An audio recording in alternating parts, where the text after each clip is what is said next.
Let's be honest for a second. You feel it too, don't you? That kind of constant dizziness. The world keeps shifting under our feet. Career paths, things that felt solid yesterday, gone today. Technology demands we constantly learn new things, and just keeping up personally feels like a race we didn't sign up for. We really crave stability, but everything around us is just constant movement, constant flux, and that tension, that feeling of pushing back against something is coming anyway. It's just exhausting. Okay, let's unpack this. What if the real key, the actual blueprint for handling all this instability, wasn't in some new productivity hack, but way back, really way back? We're talking Plato. What did someone like him, one of history's, heavy hitters, understand about dealing with transformation that maybe we've lost sight of? That's exactly what we're diving into here. We've really dug into the sources, looking at Plato's insights on change. And this isn't just ancient history for its own sake. It feels incredibly relevant, like a philosophical guide for today's world.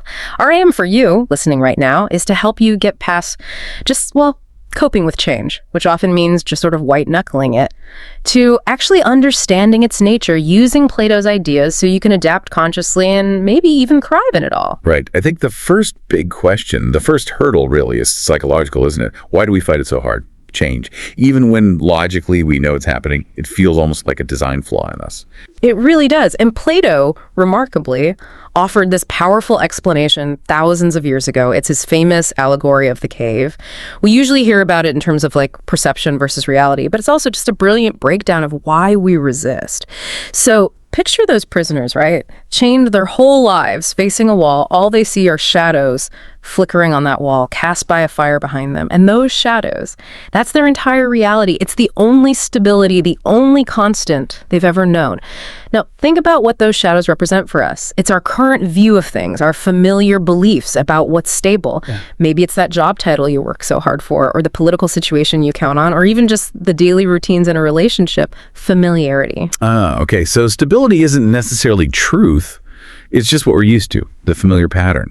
And getting out of that pattern, breaking free, means shattering those things we rely on. Ouch. Exactly. Ouch is right. Plato shows escaping the cave isn't this joyful leap into enlightenment. He calls it a painful but necessary turn. Imagine being dragged out. That sunlight, the new reality, that doesn't feel good at first. It's blinding. It hurts. I really like that framing because we connect that to today. The pain isn't just, say, the hassle of finding a new apartment or job hunting. The real sting, the deeper pain, is that intellectual shock, that emotional whiplash of realizing the story you told yourself, the shadow you lived by, wasn't the full picture, or maybe just plain wrong. That's the power of looking at it this way, I think. Let's say you spent decades defining your stability, your success, by climbing one specific corporate ladder. And then, boom, AI comes along and basically automates that whole industry sector. The trauma isn't just about the money, though that's real. It's the gut punch of realizing your shadow. The idea that that specific path meant permanent security wasn't the true form of value or contribution. It was temporary. Yeah, that initial blinding light forces you to question everything you thought was solid. But Plato suggests that discomfort, that pain, is actually the only way forward. It's the path to accepting a reality that's, more complex and requires you to be more adaptable. Okay, here's where it gets really interesting for me. Because Plato doesn't just leave us with the diagnosis, right? He doesn't just say, you're stuck in a cave, good luck. If our suffering comes from clinging to those familiar shadows, the next question has to be, where do those shadows even come from, according to Plato? And maybe more importantly, what should we be focusing on instead? This feels like we're getting to the core of it, the theory of forms. Yes, exactly. This is fundamental to his whole system. He draws this clear line, this sort of dualistic separation. On one side, you have the realm of the forms. These are perfect, eternal, unchanging concepts. Think of justice with a capital J, or perfect beauty, or the ideal form of stability itself. These exist completely outside our everyday world of time and space. They're like the perfect, unchanging blueprints. Then on the other side, you have the material world, our world. The world of flux, constant change, impermanence, everything we see, touch, experience here, it's temporary, it's in process. Can you maybe give us a quick, clear analogy for that? Because eternal forms can sound, pretty abstract when you're just trying to figure out your next career move. Sure. It can feel abstract. Think about a circle. The form of a circle is a perfect mathematical concept. It never changes. It's defined, absolute.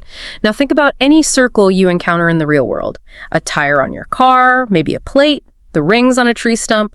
Every single one is just a temporary, flawed, imperfect copy or representation of that perfect form.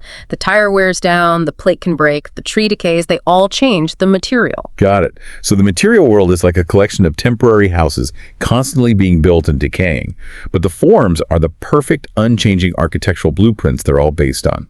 You've got it. And here's the critical link to why we suffer when things change. What's fascinating here is that according to this view, suffering kicks in when we mistake the temporary copy for the eternal blueprint, when we confuse the material representation with the actual form it's pointing towards. So, take your sense of self-worth. Ideally, that's rooted in something stable, maybe connected to the form of value or goodness.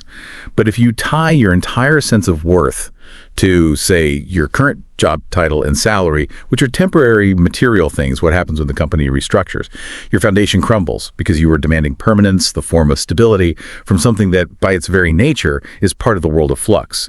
You're asking the temporary house to be the eternal blueprint. Okay, but hang on. Doesn't focusing too much on these abstract eternal forms risk? Yeah. Well, making us kind of passive. I mean, we have to live here, right? In the messy, changing material world, how do we actually do anything if everything we interact with is just temporary and bound to shift? It almost sounds like an excuse to just check out, philosophically speaking. Not really a practical plan. That's a really important question. And it's exactly where Plato shifts from just diagnosing the problem to offering a prescription, a way forward. He never suggested we should, ignore the material world or float off into abstraction. Not at all. He argued we should use our understanding of the forms to ground ourselves within the flux, the stability we're all looking for. He says it is possible, but crucially, it's found not by trying to stop the changes in the material world because you can't. It's found through understanding the nature of that world, its inherent temporary quality. The goal is to anchor your inner sense of self, your purpose, to something more fundamental, something that isn't dependent on the constant churn of external circumstances. Okay, right. So the forms tell us why we suffer when we cling to the temporary. But what about the how? How do we actually build that flexible internal anchor you're talking about? We've got the diagnosis resistance rooted in the cave.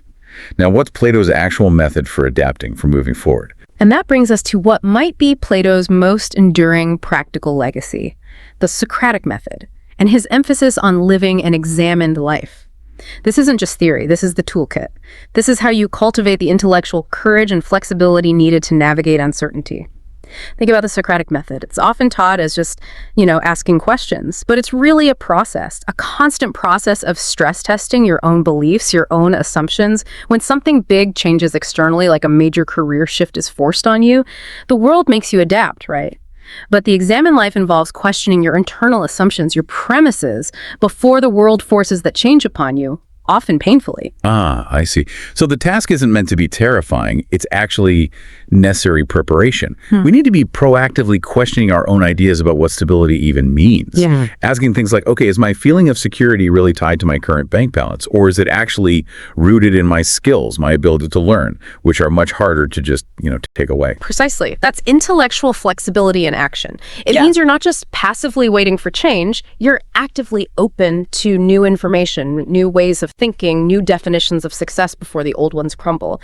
So when a particular structure in the material world, let's say, a specific business model you relied on starts to fall apart, the intellectually flexible person doesn't just stand there mourning the collapse of that specific house. They immediately start thinking about the underlying blueprint, the form of value that house was trying to embody, and they look for a new way, a new temporary structure to express it.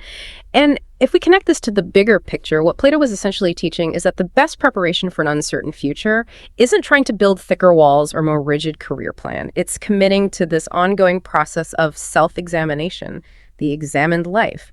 When your internal framework, your understanding of your own values, what really matters, what you're capable of, is constantly being questioned, refined, tested, then the external chaos feels less threatening. You develop a kind of intellectual resilience. You're less easily knocked off balance. Okay, let's bring this blueprint right down to earth, right back to the challenge you listening are probably facing right now. Think about massive shifts in technology. AI integrating into almost every field. That's huge flux. If your approach is just clinging to the shadow of, well, this is how we've always done things, the adjustment is going to be painful, really painful. What Plato seems to offer is permission. Permission to stop fighting the change itself and instead focus on preparing your mind and navigate it effectively. It's about taking this ancient wisdom and consciously applying it to mastering the flow, not resisting it. Absolutely. Conscious adaptation, that's the goal. And that's where the real freedom lies, according to this framework. It means taking those actionable steps we've sort of outlined. First, really internalizing that the material world is fluid. It is change. Second, consciously refusing to demand permanence from things that are inherently temporary. Stop asking the wave to stand still. And third, rigorously, continuously applying that Socratic questioning method to your own internal beliefs and assumptions about stability, success, and yourself.